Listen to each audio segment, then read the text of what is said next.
Welcome to the Becoming You show with me, your host, Leah Rowling. Do you believe you are capable of choosing your future? Sometimes it takes just one person to believe in you, or you to believe in yourself. If you find yourself continuing to say, someday I will take better care of myself, only to continue living the same day over and over and over again, then you, my friend, are in the right place. I am your biggest cheerleader, inspiring you to become you on purpose and with intention. Are you ready to create a life you love? I'm excited to share with you some big ideas that you can use today to inspire, impact, and influence your life and everyone in it. The Becoming You show starts now.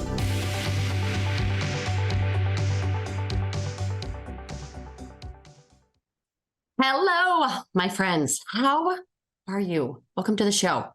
For those that are new, welcome. For those that have been with me for a while, I truly appreciate you. I had so many of you reach out after last week's podcast on forgiveness. And because I ran out of time, I thought last week to really finish and complete what I wanted to offer up around forgiveness, we are doing a part 2 in hopes to go just a little bit deeper on what I think is a super important topic. And as you might remember, and I'll refresh your memory in case you didn't see it, I had a client that was struggling to let go of something that, her husband did in the past. Her husband kept telling her that, she needed to let it go. She needed to get over it. Days would go by and she would feel that she had truly forgiven.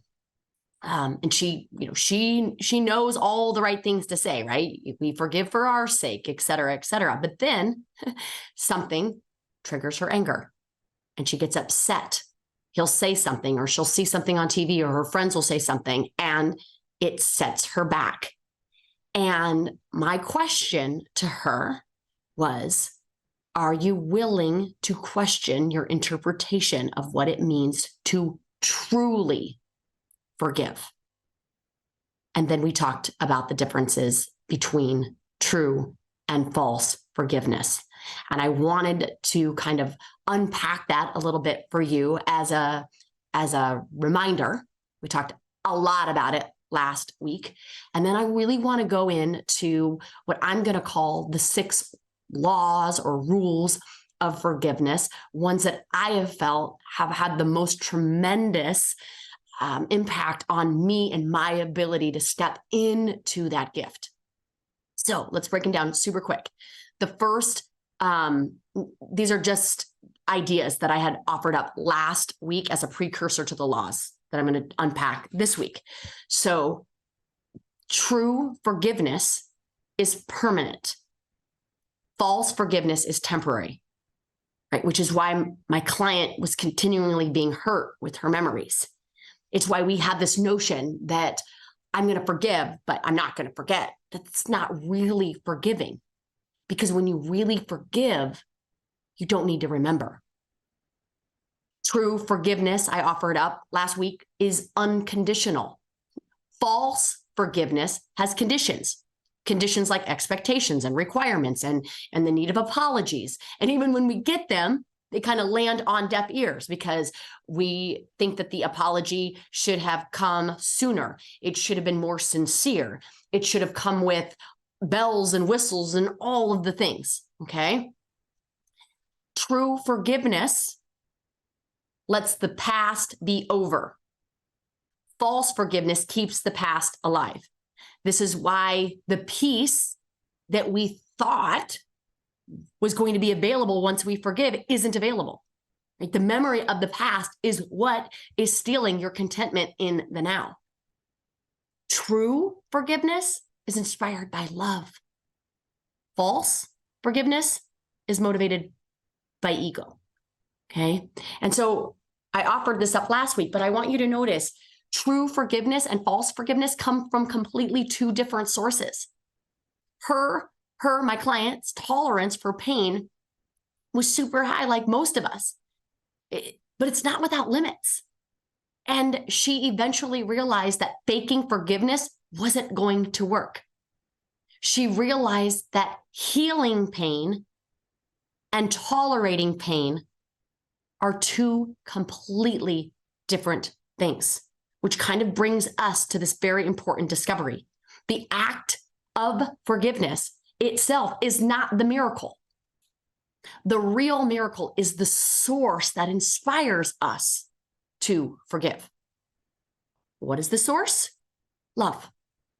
The real miracle is in loving someone enough to be inspired to forgive.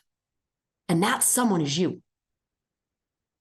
Loving yourself enough to be inspired to forgive. It's often a huge aha. I know it was for my client, but I want to call your attention to the word inspired. Okay, notice that I said that it's love that inspires you to forgive.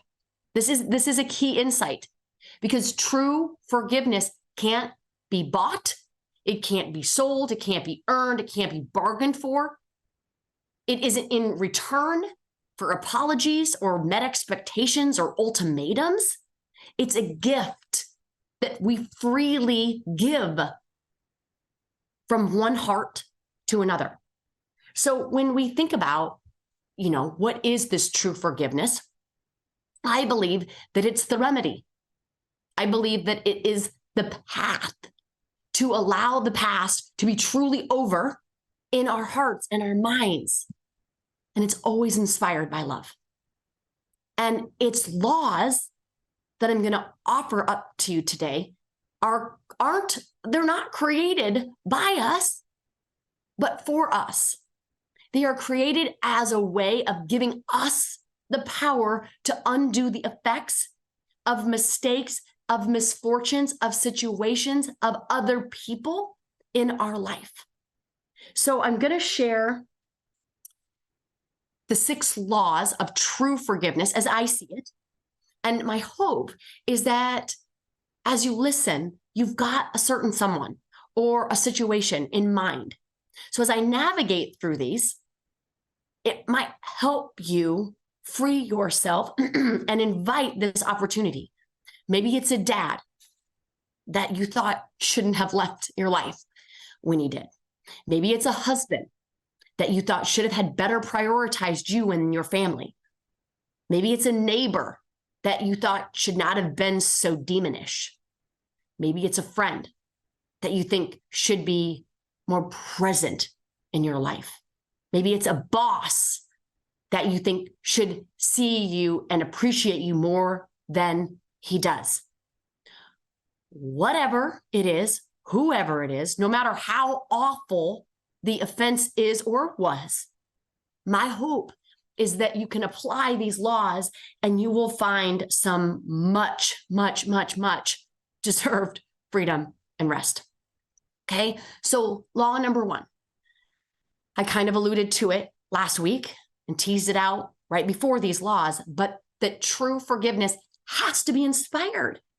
It cannot be bought, it cannot be sold, it cannot be bargained for, and it cannot be apologized for, right? And I get it. True forgiveness is a term that we toss around casually in everyday conversation as if, right? No wonder we think it's a commodity, right? As if it's a commodity that can be traded for or switched out or flipped on command.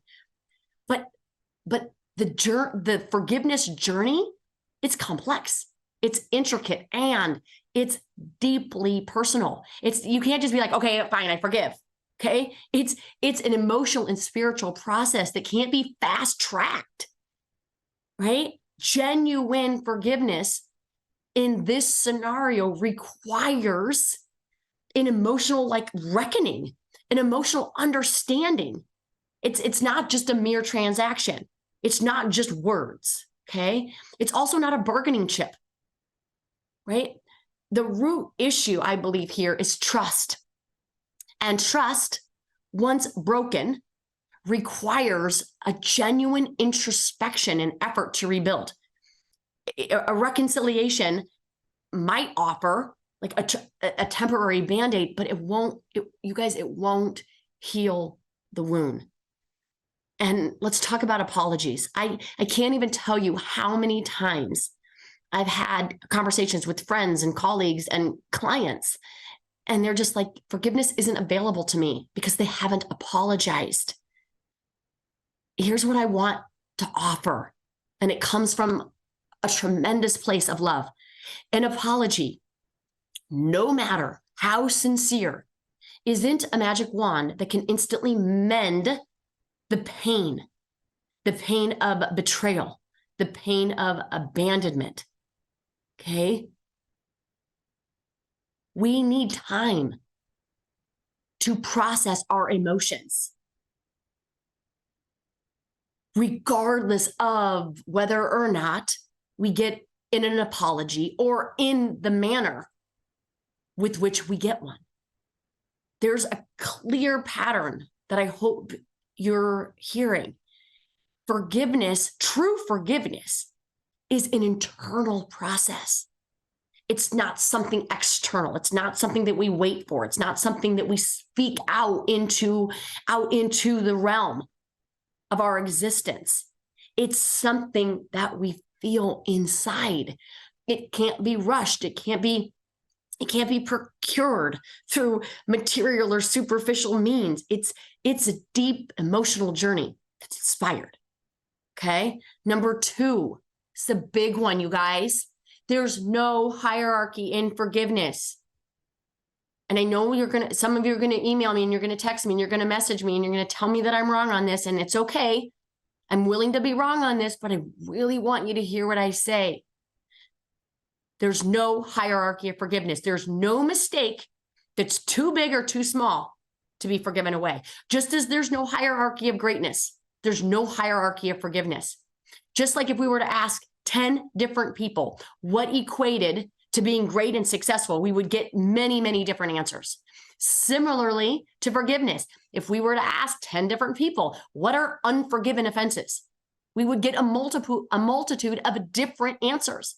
And at the end of all of it, we are forgetting that the act of forgiveness is not the gift. It's not the gift, regardless of the reason. You guys, the source from which it is inspired is the gift. Love that we either give to ourselves or we deny ourselves. Forgiveness is a powerful act. One that is often steeped in layers of emotions and personal histories, and I get it. But at its truest essence, you guys, forgiveness does not discriminate. It does not measure the weight of errors on a scale. It doesn't judge some wrongs as being too big, right, to be pardoned. It understands that pain, no matter its source, is our human experience that demands our recognition and our healing. The minute, you guys, we start measuring wrongs, creating this pecking order of forgiveness, we cage it. We cage its expansive nature by design. And by doing that, by putting them on this pecking order of offense, we're limiting our capacity to heal and our ability to feel the greatest emotion that I believe is available, which would be love. Okay. Number 3, true forgiveness is freely given as a gift of love. No one has to earn it. So let me break that down. True forgiveness is a reflection, as I mentioned, of the highest form of human emotion, true love. This form of forgiveness doesn't come with conditions, right? There's not a price that needs to be paid, right? It's a testament to the genuine love that fuels it. True love operates beyond the realm of transactions. It doesn't function on a, well, I'll give this to you if you give me that basis. It doesn't operate from, hey, I'll forgive you for that, but I'm going to need to see this, right? When forgiveness is derived from true love, It transcends the bounds of conditions and expectations. It doesn't wait for apologies or for reparations, right? I like to think about it like this. It's like the sun that doesn't discriminate. It shines its light on all equally. The sun isn't just like, oh, you know what? I'm only gonna shine on this part of the country today. No, it shines its light freely. And I believe that forgiveness is an opportunity for us to shine that light freely, because at the end of it, we feel that love. We feel that shine. We are the benefactors of it. Number 4, true forgiveness frees the forgiver and the forgiven. Both are released from the effects of the mistake. Okay, true forgiveness, which is what we're talking about today. True forgiveness versus false forgiveness. Okay, when extended, doesn't just free the person who receives it. It also emancipates the person who is offering it. And in this case, both of them are released. Okay, the effects of such forgiveness doesn't just end with the individuals involved. You guys, our world, our universe is so much bigger than you and me. Our ability to forgive, and I offered this up in a podcast a while ago about the ripple effect, but our ability to forgive has a ripple effect.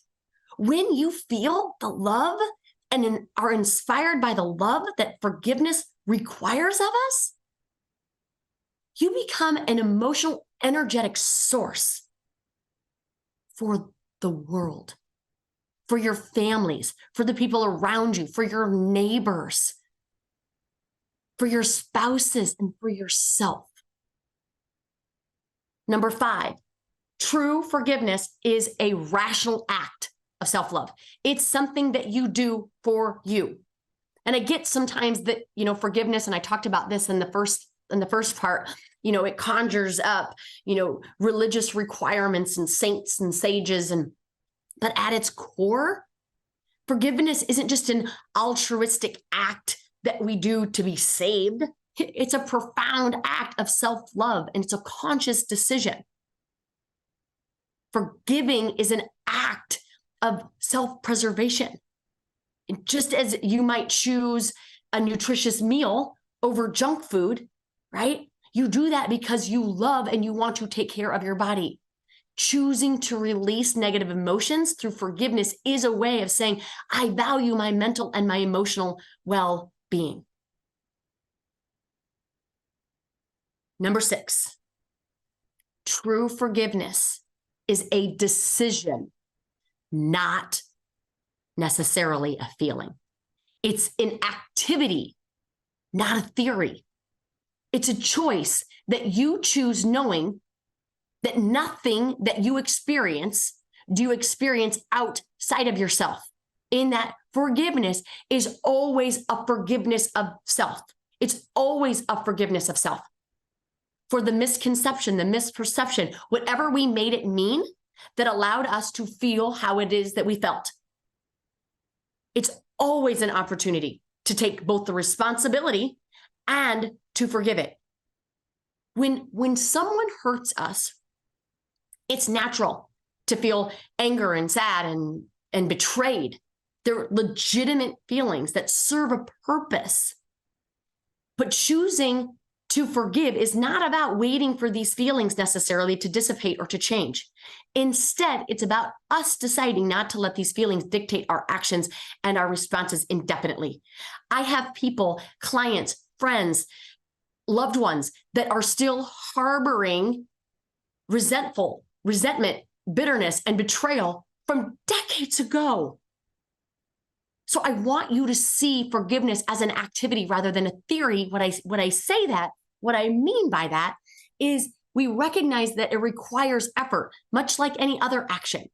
It might involve setting boundaries. It might involve having challenging conversation.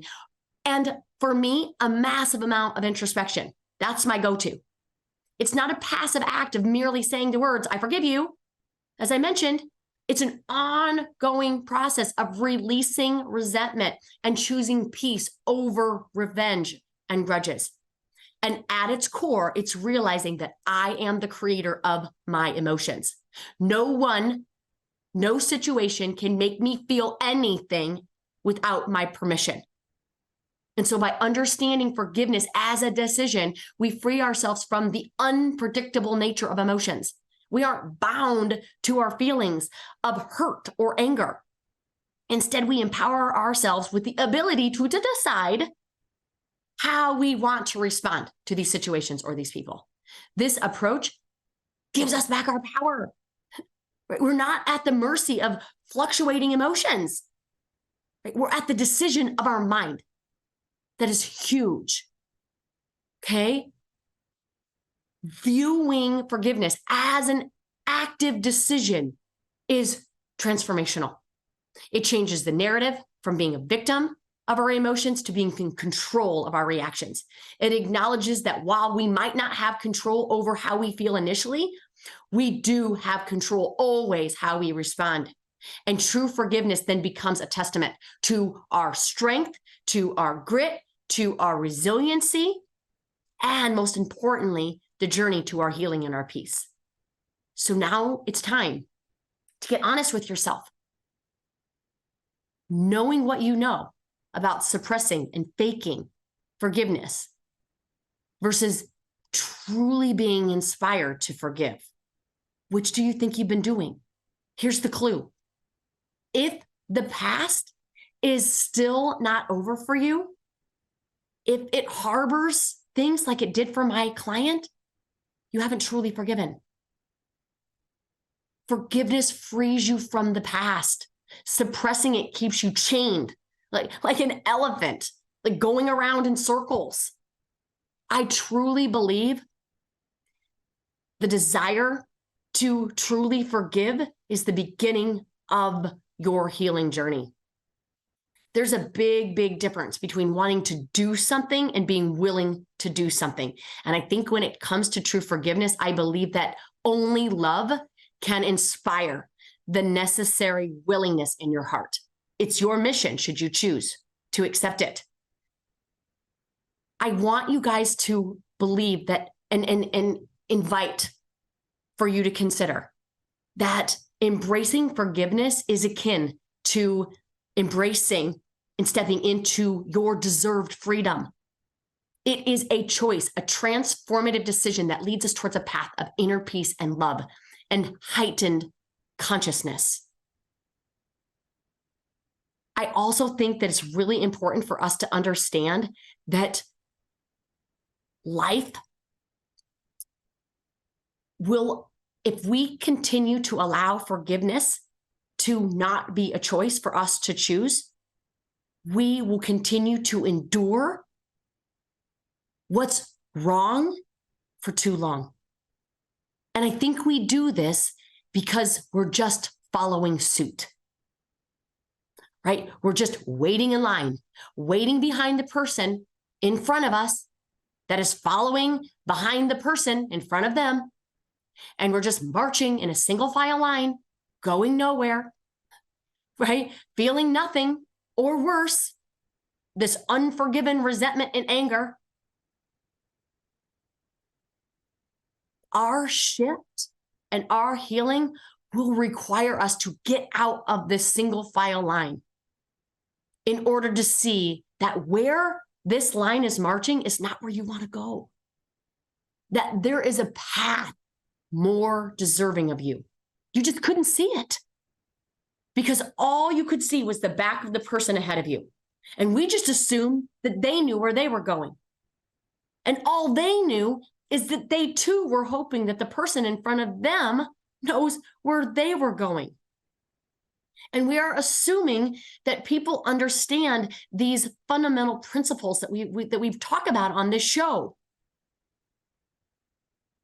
And if the understanding is only based in ego, which, by the way, is how we've been taught, which is how we've evolved into the world, we will always struggle. So my question for you guys today in ending is, who is leading? Who is at the front? Most of us do not know this answer, and we blindly follow the path of others. The path of other people that aren't following the rules that I just shared with you on forgiveness, let alone the rules that I share on all of these podcasts around communication and thinking and feeling. It's no wonder why we're frustrated with our life. The shift, the invitation today is get out of that line. Decide that you're just done today being led, that you're done, right, with not knowing who you are and what you want. That you're done making assumptions on what it means to love and to matter, that you're done waiting for someone to make the move, someone to give you an apology, someone to do something different, to barter your forgiveness, someone to make the shift so that you can feel better. If it isn't you, who's going to decide? Who is going to decide the life, your path, your way? I hope it's you. I hope you realize that bringing out the best in others, which if you're listening to me, I know that at your core, that is what you're wired to do. And in order to do that, it requires the best of you. And I promise you, the best of you is not standing in that line. It's not asking for permission. It's not waiting for an apology. It's not avoiding the difficult conversations because you refuse to do the work and then blame others for it. It's not harboring an offense, right, that you find unforgivable. Rather, it's tapping in always to the source that requires you to forgive. And I'll add the source that allows you to live into the best of who it is that you are. And that is love, my friends. Love without conditions. I hope it's the goal for every single one of us, but it requires us to get out of the line. Get out of the line, my friends, and I'll see you next week. Take care. Bye-bye. You have been listening to the Becoming You show with me, your host, Leah Rolling, where I share big ideas to inspire, impact, and influence your life. Tune in every Friday at 11 Central on transformationtalkradio.com for your morning cup of coffee, the hug you never want to end, and that inspirational message that you felt was written just for you. Each show is inspiring you to become you with purpose and intention. For more information or to connect with me, visit www.leahrolling.com.